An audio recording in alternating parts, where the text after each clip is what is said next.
All right, Next Level podcast listeners, we're back, and today I am joined by Mr. Ryan Gorman of NRT and the Realogy family. Ryan, how are you doing today? Fabulous. How are you, sir? I am doing so good. Thank you so much for taking the time out of your busy schedule to join us here on the podcast. We really appreciate it.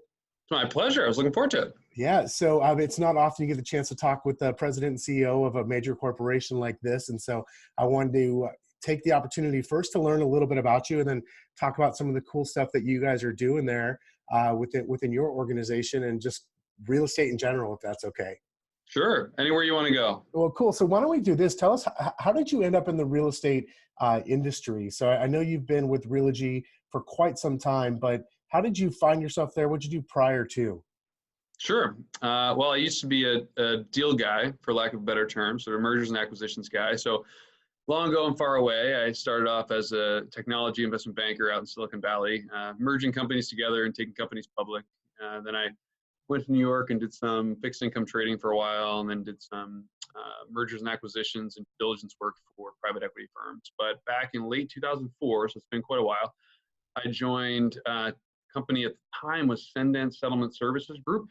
So I'd been living on both coasts and everywhere in between, and my wife, we'd been together forever, high school sweethearts. And she had said, kind of like to live with you at some point in time, because I was on the road constantly, flying literally every single day. And I landed in a town outside of Philadelphia. Our family's from Philly area, and we decided if we could live anywhere, because all I had to do was get to an airport, then we might as well live near family. We did that, and it turned out the company across the street from my house was advertising for a mergers and acquisitions role. And they did something called title insurance, which I was unfamiliar with what that was, but I figured it sounded mildly interesting and I could walk to work. So why not apply? So I did that. Went over. Unfortunately, since I was on the road all the time, I told them that, hey, I saw the posting, sounds interesting, love to check it out, but I'm not really around very often. They said, well, what time do you go to the airport? It's like, my flight's usually around like 7 a.m. They said, all right, well, come and interview around 5 a.m. if that works for you, which was kind of nuts, but I took them up on it, and they did. They showed up, early risers, to interview me, and I love what I heard. I mean, it just seemed like a great group, just like good human beings who were trying to do some pretty cool stuff. They had not gotten to a lot of the map that they wanted to get to.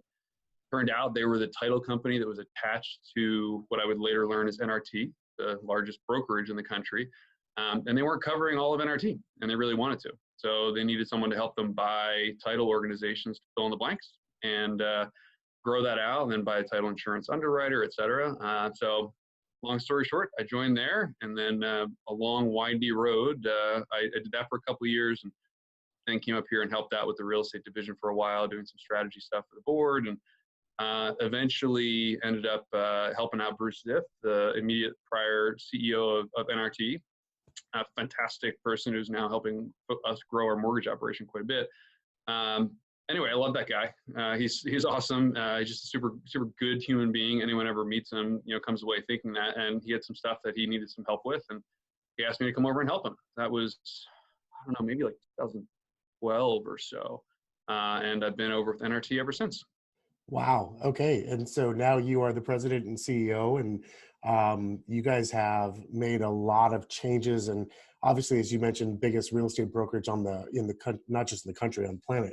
And you guys, that's a dynamic, because one of the interesting things that I found about your story, just both from the few times we've met professionally and spent time together personally and talked, and just from watching your career too, is you've got this skill set of bringing these different companies and organizations together, and then helping them to sort of become this one new one, bigger one, better one, new version of itself, if you will. And that's quite a skill that I think is, that's hard. It's got to be hard to do. I've never done that, at near any sort of scale like you have. So I got to imagine that has its own challenges. Let me ask you this. So when you move from that kind of Silicon Valley world and this major acquisition world that you were doing prior to, and then you kind of bring that into real estate, what were some of the biggest differences you either saw, or maybe they were, I don't know, maybe they were similar, but I got to imagine you start bringing real estate companies and title companies and insurance companies into the mix. There's different types of behaviors and peoples, and just the type of people that are attracted to this industry. Were there some like really major challenges that you kind of had to learn and adjust from early on? Yeah, it's a different world. I mean, real estate, everyone fancies their industry or what they do to be pretty different than the rest of the world. But having been around the block, I can tell you this actually is different. It's just a different sort of thing. I mean, I think it comes from it starts with the actual service that we're providing, right? So an agent helping a consumer buy or sell a house, I mean, it's a deeply personal thing they're assisting them with. It may be a highly emotional thing. They're working odd hours because they're working around the working life of the consumer they're choosing. So they're in their lives, they're in their living rooms, they're standing there watching, spouses fight over, which house to buy or whether or not to sell. They're marriage counselors and babysitters sometimes. I mean, it's a consummate professional who is there to advise on a real estate transaction, high stakes transaction, but they're also intertwined in the personal lives of their clients, right? So you start from that base, and then who's attracted to that kind of work? Like, what crazy people are attracted to that kind of work? I mean, those of us who are sort of an ilk, right? So those of us who love that, who love, sort of, I'll say work-life imbalance, I guess, sort of a deeply intertwined work and life mode, then move into things like managing an office where they're helping those who they used to be, peers of. They're helping them to grow their businesses, helping them grow their careers, helping them, counseling them again to think about what comes next and maybe growing teams and whatnot. It's just this, intertwined is probably the best word for it, but there's no separation. You're not making widgets. This isn't banking. It's not a financial services thing. It's not private equity. It's just a deeply personal, emotional thing. And it's a bit of a momentum game too. So, coaches in this business are really trying to keep the positive energy high of agents and of brokers and of managers. They're trying to unlock people's potential. Everyone's got the same 24 hours in every day, yet we see some people in our industry seem to do 10 times as much as anyone else because they're rigorous about it. They're time blocking, they're goal planning, they're keeping their positivity high. Like, that's just the kind of stuff that isn't true. I've done deals with, buying dynamite factories, selling health insurance companies, doing, semiconductor manufacturer plants in Malaysia. Like, those are not things where you think as much about culture and momentum and positivity and messaging and relationships and as you do in this business. So it is just fundamentally different, and that means culture is huge. So when you think about a company like NRT having purchased 500 different companies and brought them together, that's 500 different cultures. And I often joke that it feels about like 500 different cultures. So you bring all that together and then you try and create something that no one's ever created before, which is one company that is able to leverage that scale, able to, run fast in such a large scale. A thundering herd, really, the old Merrill Lynch phrase. No one's ever really tried to do that before. And frankly, we didn't even really try and do that before. So when I stepped into this role a little over a year ago, that's what I tried to do, try to unlock that potential. Yeah, it's interesting too when you talk about. I didn't realize the number was 500. By the way, different companies, or I knew it was a big number, but at a certain point so let's say if you're acquiring a different company, I guess this is true probably for all industries, but since we're talking about real estate right now and all the different things that go into there, the different cultures and whatnot, you're now buying a company of people that they've actively chosen to not be with your company. Totally. And now we're going to integrate them together. And I got to imagine that in and of itself has got to be a whole different skill set. I think, when I look at some of the stuff, some of the people in our industry, especially now, things we're getting hit all the time from outside forces, if you will, in our industry. So for someone to come in, like just as an example with yourself, with the skill set that you have and the schooling that you have, and then to really start to understand the real estate agent, if you will, and the real estate broker at a high level, that plays a big part in it. But gosh, I can't even imagine what that's like to have to pull together these different cultures that we're literally actively choosing not to be one, and now they're going to become one. Yeah, it's an interesting point. Not many people put it that way. I've used that phrase before, which is when we acquire a company, we show up, we're standing in front of people who knew we existed, but did not join us, right? And we're sort of saying, welcome to the family, right? So, somewhat miraculously, it goes really well. Now, we plan really, rigorously for that. We plan the messaging, the communication. We make sure that we've got this moment in time to be able to share our value, to be able to sit in a long form way and communicate to folks why they're actually better off here, why a lot of what they loved remains, but we're going to bring more, help them grow. So we have it's really well orchestrated, which is why it goes well, but that's exactly what we're doing, right? We're showing up and telling people that, a choice was made for them, oftentimes without really consultation with them, right? So that's a tough thing to overcome. So you really got to be able to demonstrate your empathy, the value that you're immediately bringing to them in their careers and their growth and their families. You got to really have your message down, and then you got to deliver, right? Because you can nail the message, but everyone in the free world is coming to them and telling them like, hey, as long as you're changing your business card, may as well change it to mine. So you got to deliver starting like hour one of day one and then continuing on from there. There's no rest for weary, right? I mean, in our business, it's, we've got forces in our industry and forces outside of our industry acting on it all the time. So we really got to raise our game. And I remember you told me something once where you said that, when you were focused more on REO and foreclosure and then sort of the business started to shift in such a way that you needed to focus more on what I'll call traditional, listing opportunities. You needed to suddenly learn how to do real estate. Yeah. Because you were focused on something that felt more like, not an assembly line, but felt more like, kind of line them up and knock them down, line them up and knock them down. And traditional listing is not that, right? It's a different sort of approach, and you need to relearn that. That's sort of how I felt last year stepping into this role. Like I felt like I understood the business intellectually, and I had a lot of experience around the business. My wife reminds me that I've been obsessed with real estate since I was a kid. Like I said, we've been together forever, and I used to drag her to open houses when we were like 14, 15 years old, which is absurd. But it was just something that was an obsession of mine that I had forgotten about until I came back to it. But that concept of having to like relearn the business, relearn everything from my perspective once I was stepping into a different seat at the beginning of last year.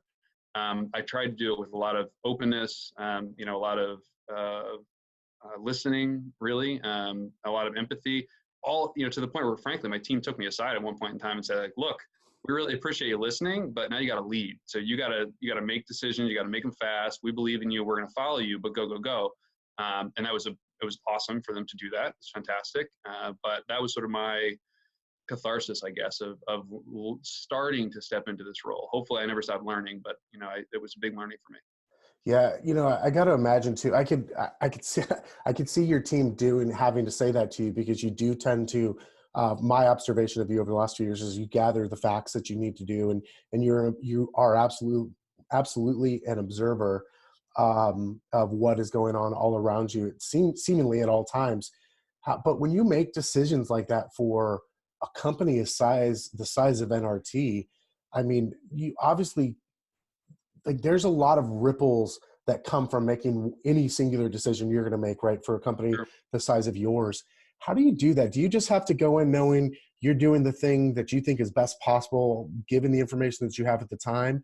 Or do you really have to go, what's the people factor? I'll call it the business factor, and where do I find the middle ground? Like, how do you even begin to make those types of decisions? Yeah. So, I mean, I do have lots of conversations with lots of people. I get a ton of feedback. I get 1,000 messages a day from all over the place and try and reach back out as much as I can. So it is a lot of absorbing, but then it comes down to deciding. And our business is a little different and much more forgiving. There's a lot of ways in which our business is not very forgiving, but there are a lot of ways in which it is very forgiving. If I were running like my old client, for instance, in Malaysia, making a decision to drop $1 billion on a new fabrication plant for a new type of semiconductor, you're either going to be right or wrong. Like, you're either going to make the chip that everyone needed or you're not, right? And it's like, it's pretty rough if you don't. In our business, people really want to believe. There are a lot of different approaches. There are a lot of CRMs that are pretty similar. There are a lot of, brands that are somewhat similar. There's a lot of coaches that are somewhat similar, and people need to believe deeply that they're in the absolute best place for their career, for them personally and for their family. That belief, eventually it comes from a place of faith, right? And they've got to have faith that they've chosen right, and that we keep giving them signals every day that indicate that we've chosen right. So when we make a really big decision, one, we try and make it really thoughtfully with lots of information. Two, we try to be really thoughtful about how we then communicate it out, right? We start with the why, we share the vision, we get people excited. Now we've gotten much better at change management. So getting people together, walking them through from start to finish why we made the choices and what that's going to mean for them in their career, making it personal to them, making them understand exactly sort of what this is really going to do for them. And then they come away with, the old expression, people remember more how you made them feel than what you said. That's really true in this business. Now we need to then deliver after the fact. Like we promised them a thing would work, it better work. We promised them a new service is going to grow their business, it better grow their business. But when we make some of those big decisions, those high risk decisions, if we really focus on making them for the right reasons and communicating the right way, our people are very understanding and very forgiving, and get that sort of like there's going to be bumps in the road along the way, but that we made the best decision we possibly could with all the facts in front of us. And if it turns out we were wrong, which by the way, I've been wrong a ton. If it turns out we're wrong, then we've got to demonstrate we listen, learn quickly, pivot quickly, fix errors, that kind of thing. So then, folks stick with us for the next go around, the next opportunity, the next change mission. And make sure, especially in this time where things are changing so quickly, people really have to believe that I can keep my head down and focus on my business. And the partner I've chosen to support that business is going to keep their eyes on the horizon. They're going to keep me moving in the right direction and ready for the future. And once in a while, they're going to have to look up and just reconfirm those facts, right? Did all the things that have happened recently confirm all of my assumptions about this company? If they did, great, head back down, grow the business. If it didn't, keep that head up and look around for a new partner, right? So we try and just, reinforce constantly with everything we do that we're making the decisions for the right reason, and then make sure they understand what it's going to do for them. That's fantastic. Let me ask you this I want to switch gears a little bit. So there's a lot, it's mostly going to be real estate agents, brokers, maybe some folks in the mortgage industry and title that listen to this podcast on a daily basis and will hear this interview. Sure. Some of those folks have visions of being able to, I don't know if they ever necessarily want to be the CEO of a major corporation like yourself, but they want to move up the ranks, if you will. Maybe they want to look at some type of leadership. And with the way things are changing in our industry so much, what are the maybe 2 or 3 pieces of advice that you would give to somebody in that situation? Or maybe what are the 2 or 3 things that you're looking for as you guys as an organization, or just you, Ryan Gorman, like to look for in people as you bring them up and bring them along for more leadership in the future? Sure. That's a good question. I will have to reference my wife again, where she tells me that I need to keep in mind that I am weird and I can't use myself as an example for anything. So we'll take it with a little bit of grain of salt, but the answer to both questions is somewhat the same. What I've always said is that I look for people who care more about doing their job than keeping their job, and who care more about accomplishing the mission, growing those around them, than they do about their own personal success. Easy to say, super hard to do. You're not going to find a lot of people who come into an interview and say like, no, I plan on prioritizing myself over all others. Like no one's going to do that, right? Like everyone shows up and sort of mouths the right words.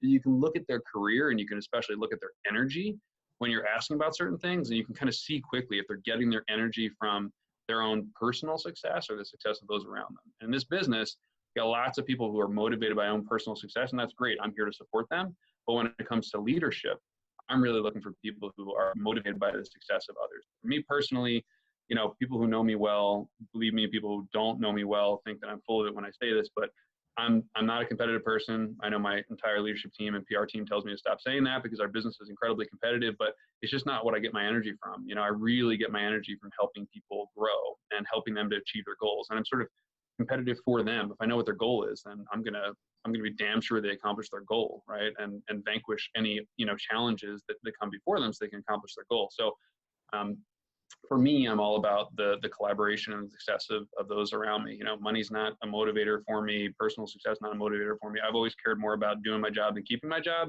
I've been fired. I mean, I've gone down roads that weren't in my own best interest, but I thought was right. So I did it. And it's not the easiest thing to ask other people to do, but that's what it's always been true for me. I've always spoken my mind, which I'd say like 7 times out of 10 is a good idea. But I've never been afraid to kind of, the old expression of speak truth to power. I seek those people out. Fortunately, a lot of the leaders with whom I've worked have sought those people out, have looked around the room for the person who was telling them like the emperor has no clothes, not the easiest thing to do sometimes with some leaders who maybe want you to, but don't send all the right signals that they want you to. I've always been willing to do that.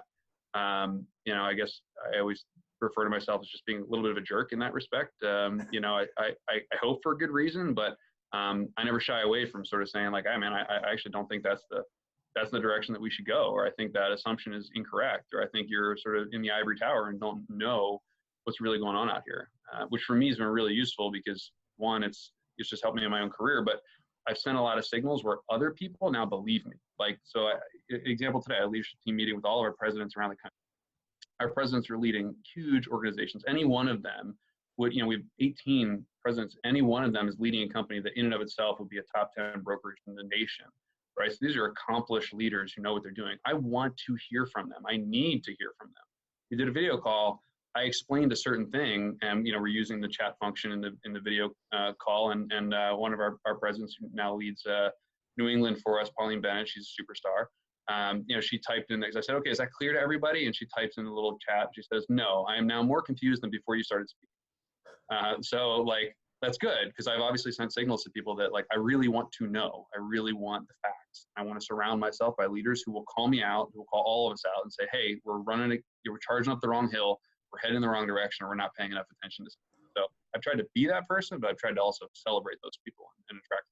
So let me ask you, Ryan, is that natural for you, or is that something you were consciously aware of and you decided to learn / seek out? No, I think I've always been a jerk. Yeah. Yeah. No, I think I've moved a lot. So I moved, when I was a kid, I moved every year of my life at least once. And that, I think that probably does something to you, which, can probably not, it's probably not a good thing. I don't recommend it. So I wouldn't suggest a lot of people go out there and do it. But being the new kid in school, especially like mid-year a lot, means you either kind of become fearless or you kind of fade into the background. I'm not much of a background player, so I guess I became fearless along the way. So it's been pretty innate. I've been like that probably since a kid. My parents don't remember a time when I was not like that, which they don't always remember fondly, I'll say. But apparently it's kind of been the way I am. So that's interesting, because like you talked about, like the emperor is not wearing any clothes. And sometimes I wonder, leaders of all cases, I see it a lot in real estate because obviously it's my profession of choice and where I spend most of my time as a student too. But I know it's present everywhere. I see a lot of leaders, if you will, whether they be CEOs, presidents, et cetera, that either don't want that feedback or they've trained their people in a way that they can't send that message that you just you got today, where it said, no, I don't understand what you're saying. Is that do you think people do that subconsciously, or is that something that they're doing where they just, I feel like sometimes there's no doubt there's some ego involved. I'm in this position because I know what I'm doing. And so some people do operate that way, but I don't think that's necessarily mostly the case. But I mean, I'm curious what your thoughts are on that. I think you're spot on. I think there are times where it's ego, but I think for most people, it's really, truly not. I mean, I think there's a few different forces at play here. And I've had this conversation with my leadership team a lot. One is people's conception of a leader, right? So like, we all know what we know. Like, if you grew up with a certain kind of baseball coach and you became a baseball coach, like you probably are either exactly like that person or the exact opposite of that person. Like that person, the way they coached influenced you tremendously as to your vision of what a coach is. So if you've had certain leaders who really conveyed that sense of assurance, like I've had some leaders with whom I've worked who told me that I really needed to, and it's coming from a really good place in their heart, told me like, I need to be less open. I need to be, share less about me personally, show less vulnerability, because people really want to be led by a strong leader. And so I need to convey strength, right? And it's coming from a really good place. They really were trying to do the right thing for me, but it just wasn't who I am. It's just not, that's not me as a person. And I can't really live that way. But it was clear that for them as a leader, a lot of what they were trying to do was convey strength. And if you're trying to convey strength at the same time that you're trying to get feedback, it's really hard because you're sending sort of opposing signals. On the one hand, you're saying, I know for sure this is exactly what we need to do. Now let's all rally to do it. And the other, you're saying like, but do you have any feedback? And someone in the audience or with whom you're working, they're trying to read the tea leaves, right? They're sort of not sure exactly what you really want, but the easier path is to just be gung-ho, be excited and charge the hill.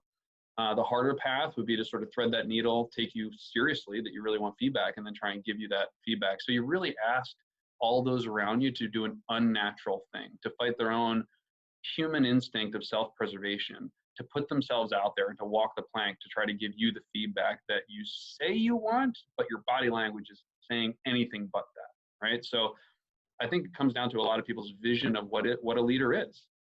So let me ask you this, whether it's on, let's say, my level of leading a team or somebody else who's running a bigger, a really big organization, what if someone, I could easily go, you know what, there's definitely been times where I said I wanted feedback and I was trying to show strength and, hey, this is our, this is where we want to go. Here's our marching orders, if you will, for lack of a better word, or here's the direction we're going to go.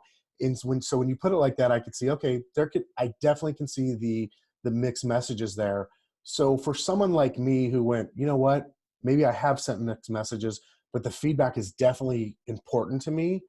Is there a way for someone like myself or anybody listening to sort of circle back, or do we have to start from scratch? What does that look like? Yeah, I think there's all kinds of techniques. So I mean, I think it's like anything else in our business, right? So you want to be successful, you better get familiar with prospecting and time blocking, right? You want to demonstrate leadership, you better have some techniques, some tools that you use, right? So I'll give you a couple of examples. One, Ryan Schneider, Realogy's CEO, he joined, I guess about almost 2 years ago now. And he came in with a very clear set of tools. He's an absolutely brilliant guy. And one of the tools that he uses is when we have a leadership team meeting, he will, especially if it's a new topic, we're trying to actually figure something out, he'll intentionally speak last about the topic. He'll intentionally go around the room and ask everyone for their feedback about the topic before he signals his feelings on it, so he doesn't skew the view, so he really tries to get it. And then he'll also intentionally, we call it play red team, everyone's got different names for it, but he'll intentionally nominate people to argue the exact opposite of whatever we've decided. So he's put them in a position where, if you want to impress him, then you better argue really well against the thing that he just said we should do, because otherwise it's just lame. You've failed, right? You've been asked to deliver on a specific task, which is to come up with arguments for why we should not do what we just decided.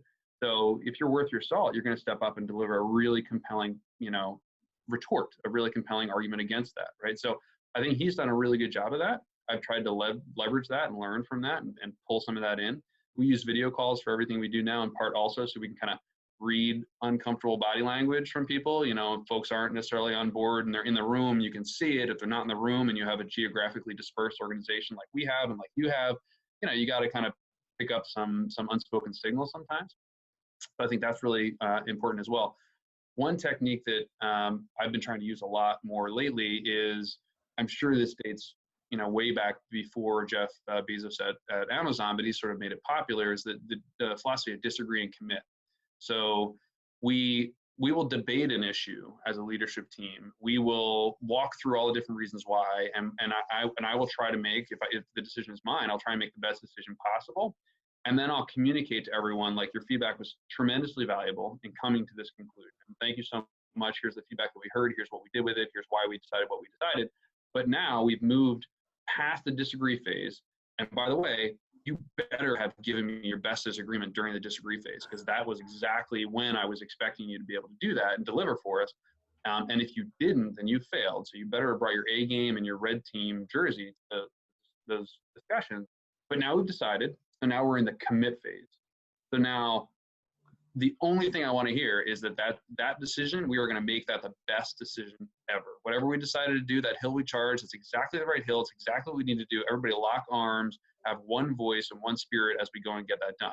Now I've added to that, maybe Bezos has this as well, I don't know, he's obviously doing some brilliant things, but I've added something to that philosophy, which is milestones and check-ins.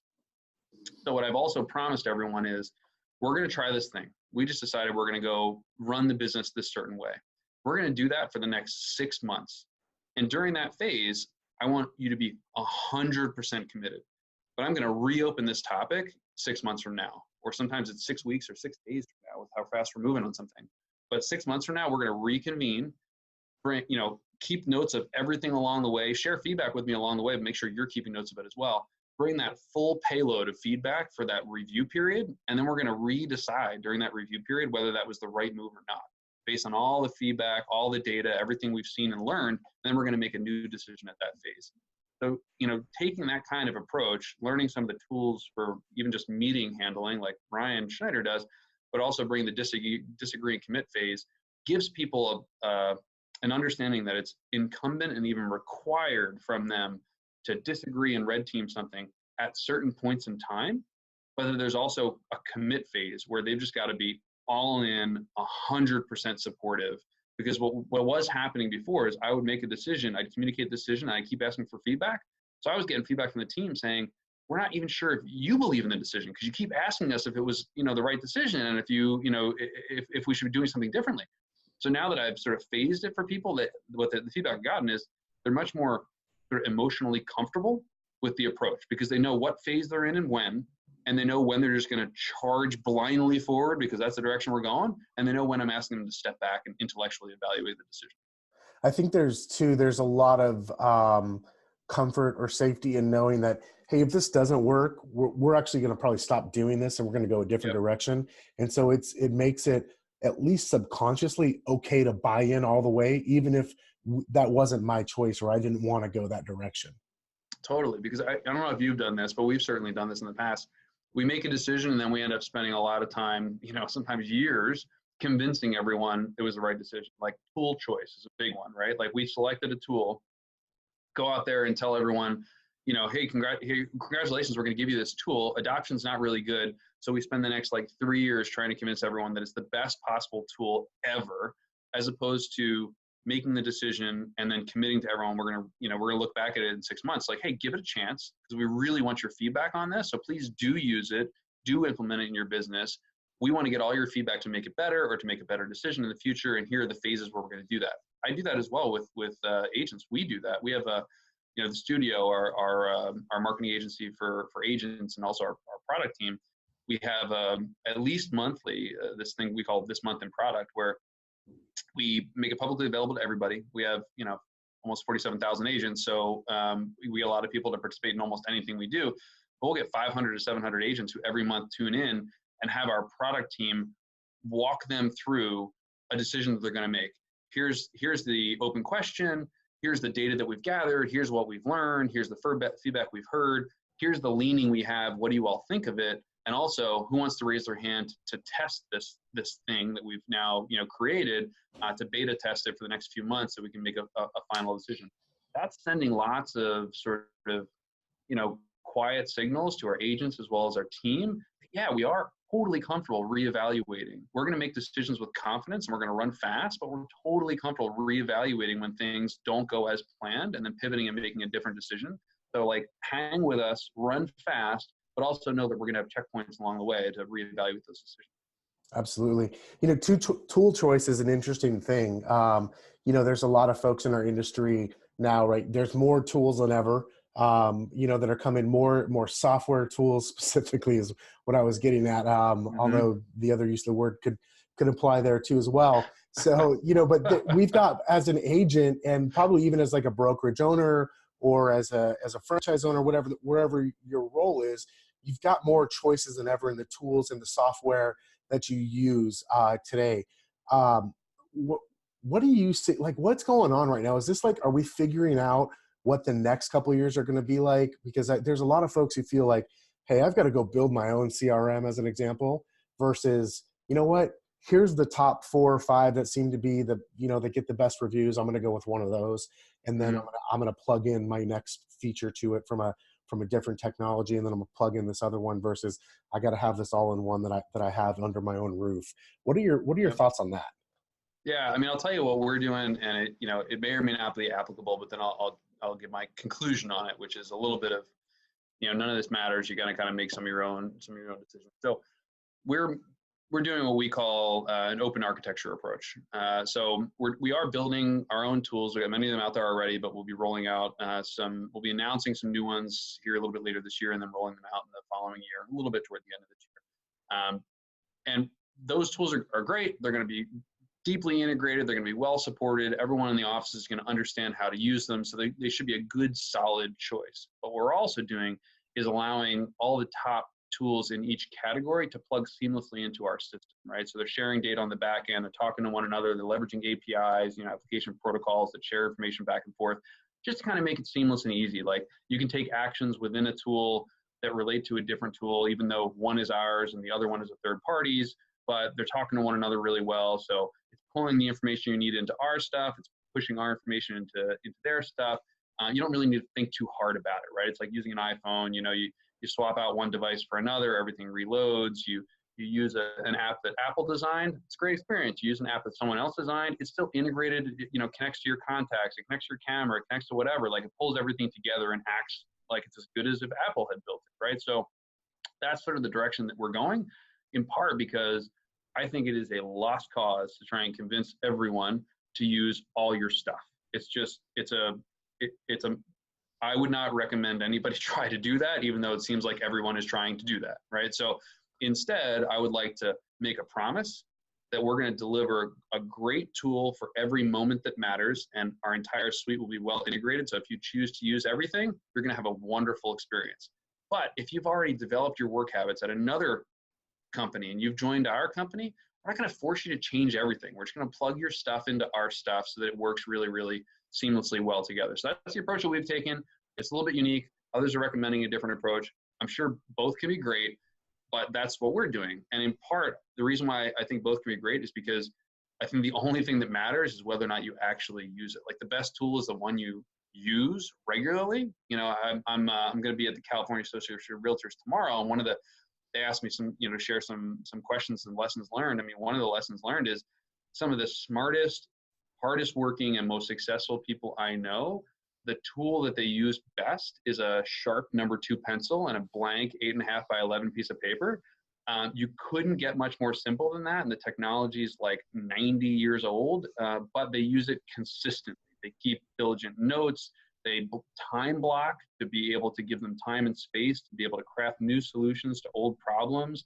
They follow up on notes that they've made before on, hey, we're going to try a thing, but I need to follow up in 3 months and make sure that it was done. They actually diligently do that. So for me, they could have access to, Amazon's entire web services organization, and they could spend all of their time thinking about messing with tools, constantly trying to optimize this or that, having the newest whatever, and they're not going to be more successful than they are today. Now, it's not to knock CRMs and tools that can make people's lives easier, but if you think a tool is going to solve your problem, is going to make you work when you don't want to work, then you're just looking for an external solution to an internal problem, and that just never really goes very well. So for me, it's all about provide simplicity, meet people where they are, and just try and make sure that you're matching their passion to the action, and they're using a tool that works for them. Absolutely, I think that's great. I've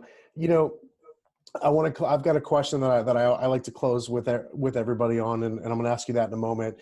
Prior to doing that, is there anything else left that you want to share? Maybe something that we didn't touch on that we should have, or whether it's a message for realtors in general, or just our industry, or anything else specific that you want to share before I jump into my last agenda item? Well, now I'm nervous about what question I should have studied for that I don't know, but no, I mean, I appreciate you giving me the opportunity. I should take it, and my team will yell at me that I don't take it, to flog everything that we're doing and to try and attract everyone over to, Coldwell Banker. But that's not what it's about. For me, I think it's about us being authentic and putting ourselves out there, and then people choose their partners, right? So I just want to thank you for what you're doing. You've really taken a very sort of, I'll call it brand agnostic, team agnostic approach with not just this podcast, but how you operated, how you personally operated, how you professionally operated, and how you run your partnership. I've told you before, I really, really admire how you two run your partnership. And I think you're trying to be a student of the game. You're trying to help people. You're coming from a really, really good place, and that comes across. So I applaud that. I think it's awesome. I think people who gravitate to you are probably people who share some of those similar values, and our industry has always thrived because of exactly that, right? Like, we're a bunch of, people who for the most part are competitive, some of us excluded, but who compete fiercely, but then cooperate on every deal just about for the benefit of their clients. And that's just phenomenal. And I love it. And it's why I'm here. And it's why I love what I do. And it's an industry full of entrepreneurs, right? So our agents are entrepreneurs, our loan officers are entrepreneurs, our builders, our maintenance folks, our inspectors are entrepreneurs. There's no more entrepreneurial business in the world than this. So it requires people who are really comfortable lifting others up, trying to move things forward and move us forward. And so you do that. So I think it's awesome. I think you should keep doing it, but that's why I'm here. That's why I'm talking to you, because I think what you're doing rocks and I want to support it. I really appreciate that, Ryan. Thank you very much.